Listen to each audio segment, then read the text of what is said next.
Bonjour à toutes, bonjour à tous, bienvenue sur Comics Party.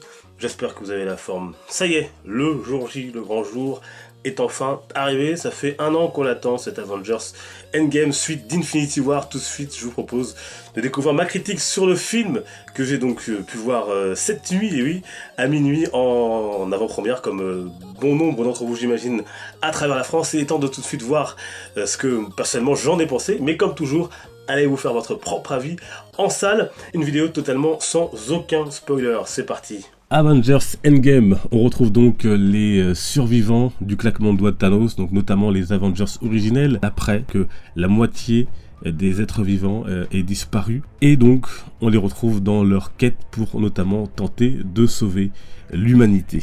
Alors, la question bien sûr qu'on se pose, c'est est-ce que ce film, est-ce que ce Endgame offre un final réussi à cette quête après Infinity War et à cette vingtaine de films du Marvel Cinematic Universe? Eh bien pour moi la réponse est oui, le film est très réussi, mais cependant il est clair qu'il ne fera pas l'unanimité, en tout cas beaucoup moins qu'Infinity War, et ce pour notamment 2 raisons. La première, c'est notamment dans la première partie du film. Alors je sais pas si c'est la première heure et demie, j'ai pas vraiment le sens du temps. Les frères Rousseau ont fait des choix assez parfois déroutants, audacieux, risqué même, notamment autour de 2 personnages qu'ils ont choisi de déconstruire, de prendre dans un tout autre sens, et ça c'est sûr que ça ne plaira pas à tous les fans de Marvel et à tous les fans du MCU. L'autre point, c'est l'humour. Alors comme d'habitude dans le MCU, il y a beaucoup d'humour, peut-être un peu trop.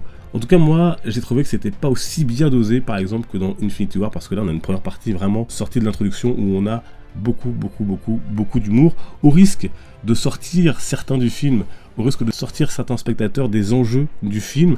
Alors moi ça n'a pas été le cas parce que j'attends ce film comme beaucoup d'entre vous depuis très longtemps, mais je pense que certains spectateurs pourraient sortir du film à cause de cela. Alors le film regorge quand même de quelques surprises, et pas des moindres, des moments aussi très émouvants, très forts, très poignants, très intenses. Il y a vraiment des moments dans la salle où le silence était roi, sans doute plus que dans Infinity War aussi, beaucoup de fanservice. Alors ce n'est pas forcément une critique, parce que vous allez voir des choses sur l'écran qui vont faire pétiller vos yeux, des choses qu'on avait rêvé de voir. Et un fanservice, c'est aussi ce qui permet de faire le lien entre les différents films, et même parfois de découvrir certains éléments sous un nouveau jour, ou encore même de nourrir le mythe. Alors bien évidemment c'est un plaisir, je l'ai dit, de retrouver les Avengers originels avec tout leur talent qu'on leur connaît maintenant, et puis également un Thanos toujours aussi badass dans cette suite.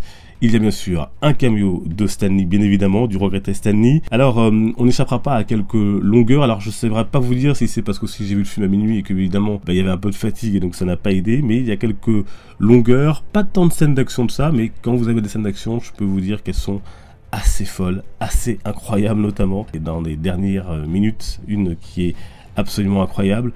La fin du film est juste magnifique et conclut en beauté cette grande saga, cette première grande partie de cette grande saga qui va se poursuivre bien évidemment. Alors il n'y a pas de scène post-générique, sauf erreur de ma part, je crois que c'est la première fois qu'il n'y a pas de scène post-générique dans un film du MCU, mais un très beau générique que je vous conseille de voir.